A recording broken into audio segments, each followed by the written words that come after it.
I had mine done actually at one point. I was on. Say hello, Canada.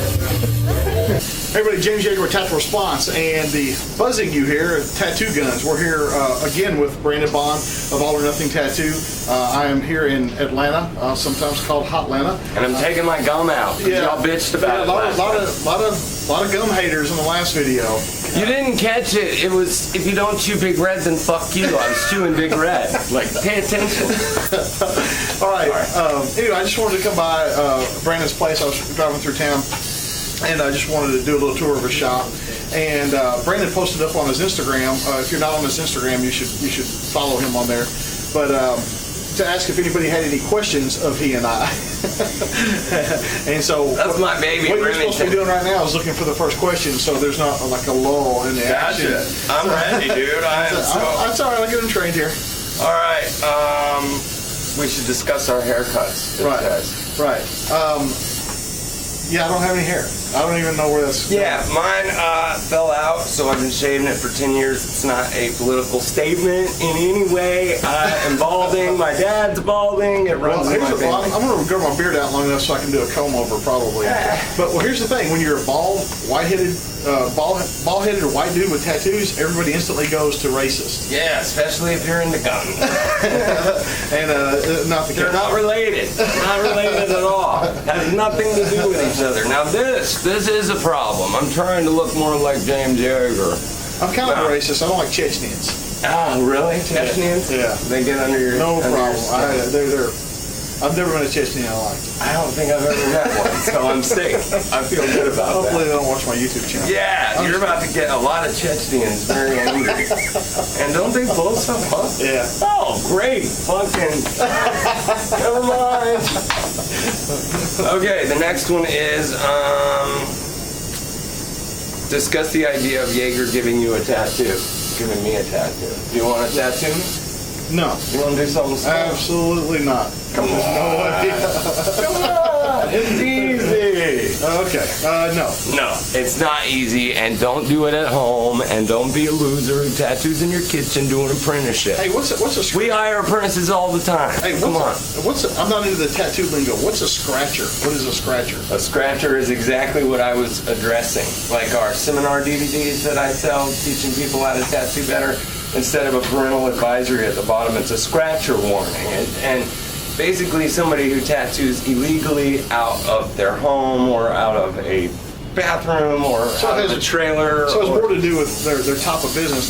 They're not really like scratching you. Well, the problem is they're usually doing that because they can't get a job. And like, we're not going to fucking hire them. Right. So that's where it comes from, because they are scratching you up. Okay. And they're using subpar equipment, and they're screwed from the beginning. I got you. All right. Next question. Favorite horror movies of all time? Horror movies? Yeah. I'm not much of a horror movie.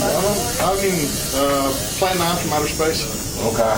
I like Star Wars. Is that a horror movie? No. I like Star Wars. So anyway,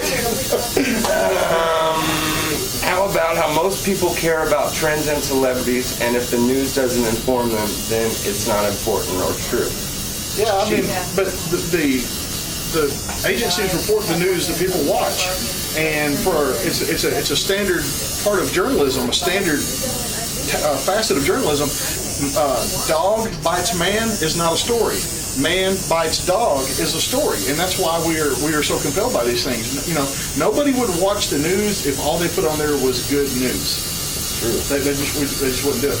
Yeah. And if the dog is a pit bull, it makes the front page. If it's a Labrador, they don't even mention it. So fuck you for doing that, media. Pit bulls are great. Go to AtlantaPitbullRescue.com. I have a big dog. His name's Machiavelli. You'll probably never meet him.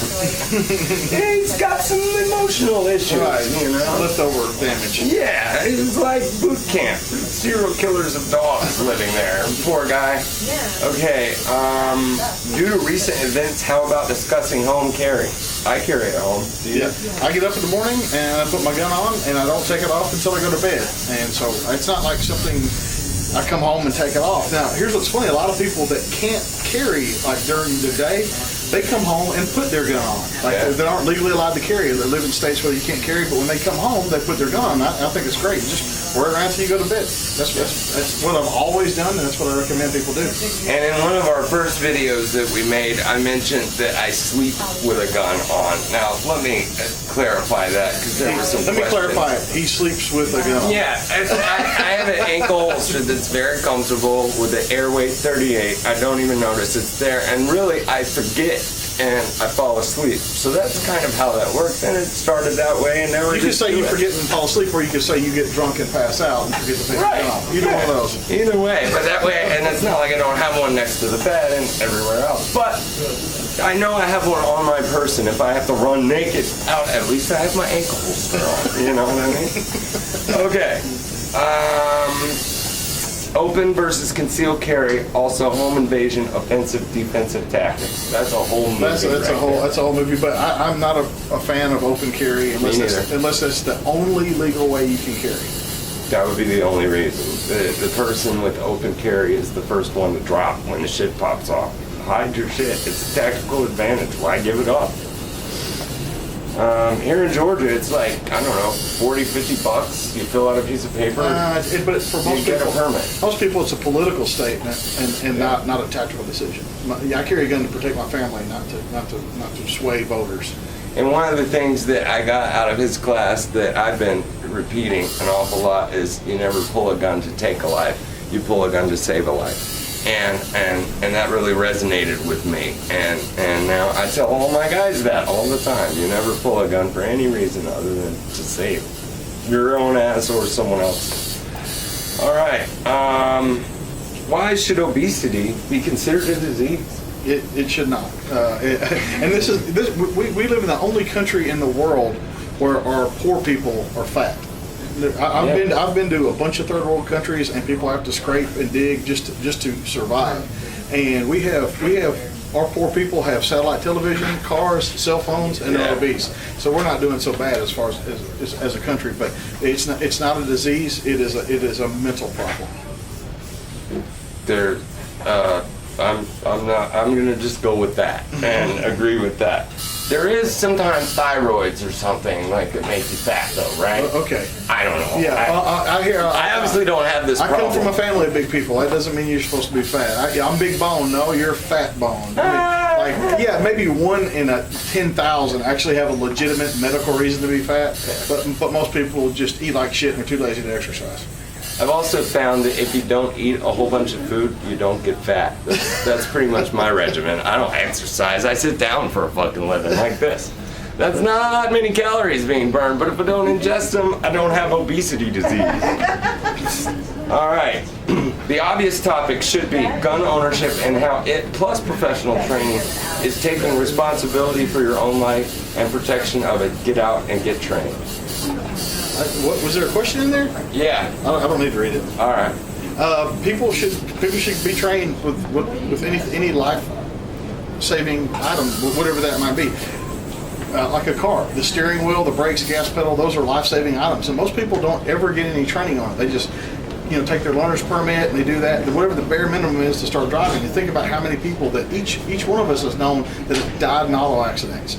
And a meteor didn't hit them. They were driving, they did something wrong, and they died.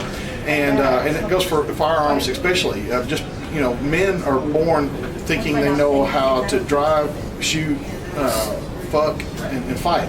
And they're probably not very good at any of those things. Right. And getting a little instruction, wouldn't hurt. Right, for sure.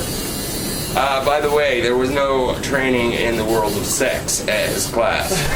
I just want to go on record and saying that. Yeah, that's somebody else. Yeah, get a hot chick to teach you. I always used to dig older chicks. Not so much now, but when I was a young man. All right. Here's the one I saved for the last. What does it really mean to have our government collecting metadata on our phone calls, emails, and why is it important to be informed with what's going on in the world? Well, a lot of people have seen my infamous, now infamous rant video. Yeah. But even before that, I figured I was on every government list there was. There's probably also another list for everybody that was on all the other lists, they put it on my on the one. Yeah. I was probably already on that, and people ask me what I think about like drone surveillance, and I'm like, listen, I kind of outrank that. I've got satellites dedicated to me now. I'm really like, I'll leave the drones for you peons. But I've just ever since I've been into this, I've just assumed that I was under some type of government surveillance. I mean,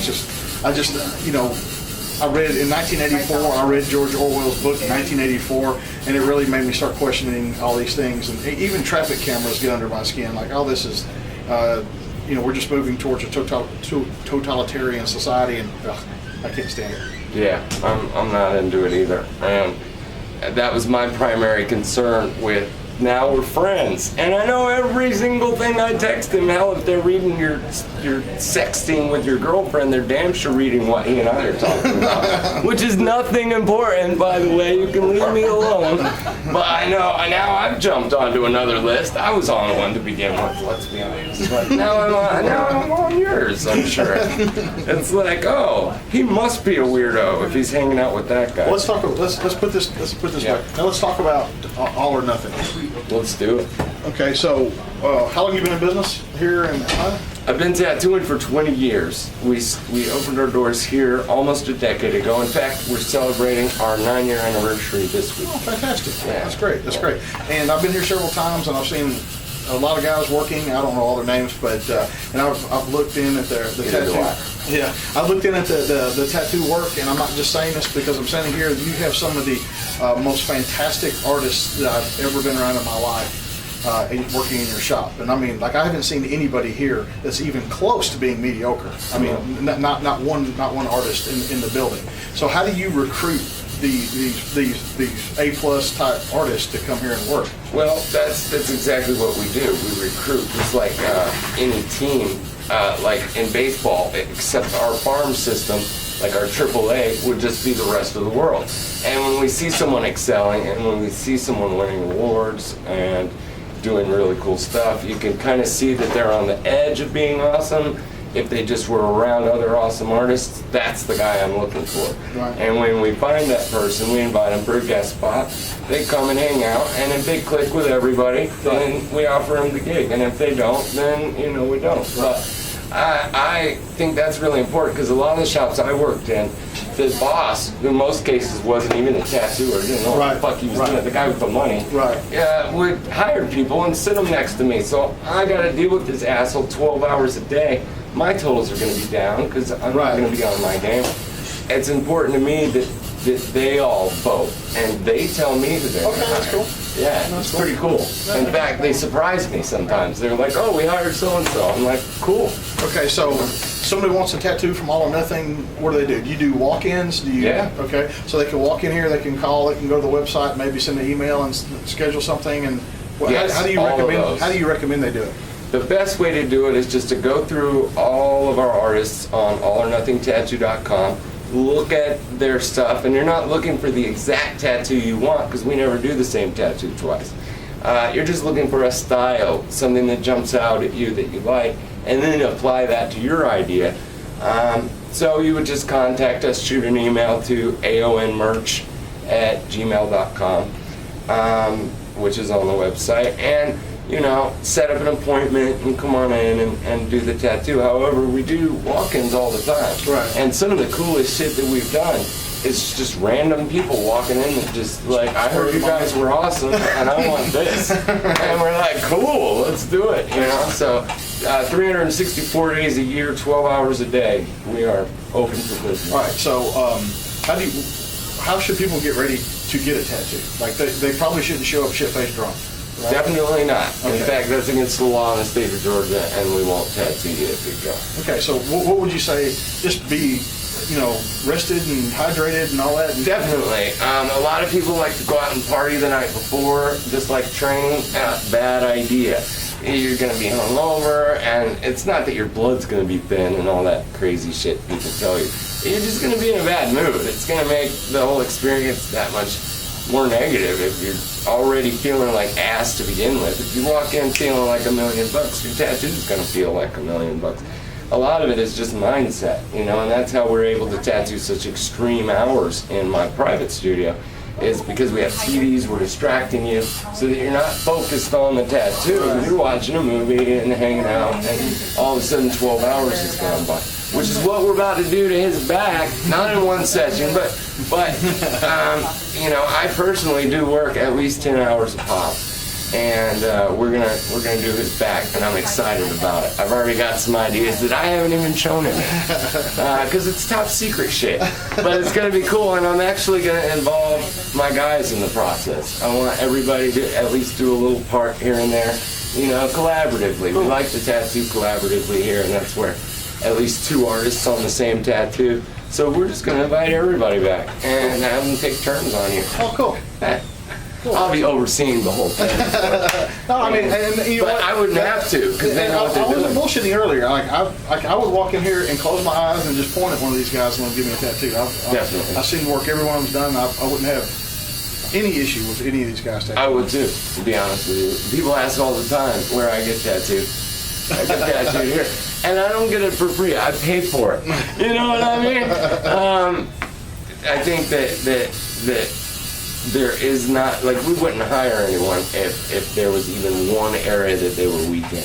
You know what I mean? They have to be good at Japanese. Yeah, but everybody's got stuff they're strong in. Everybody's you got to be weak at something if you're strong at something else. Right, but you have to be consistent in tattooing, and there's areas where, like, one guy will be better at Japanese, but he can still do portraits. Yeah, sure. You know what I mean? Or one guy that prefers portraits but can still do Japanese. Yeah, no, I'm with you. You know what I mean? I'm with you. Diversity is the key to a good tattooer. Okay.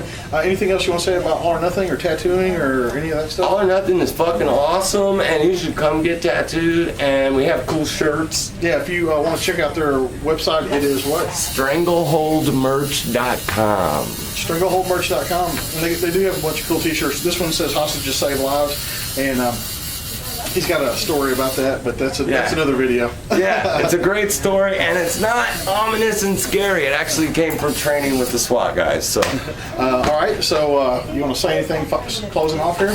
Yeah, I'm gonna put my gum back in because if you don't chew Big Red, then fuck you. Fail our standard by no, I mean, I'll tell them now. If they don't sign a release, they don't get this. Some elbow love. You can come get right.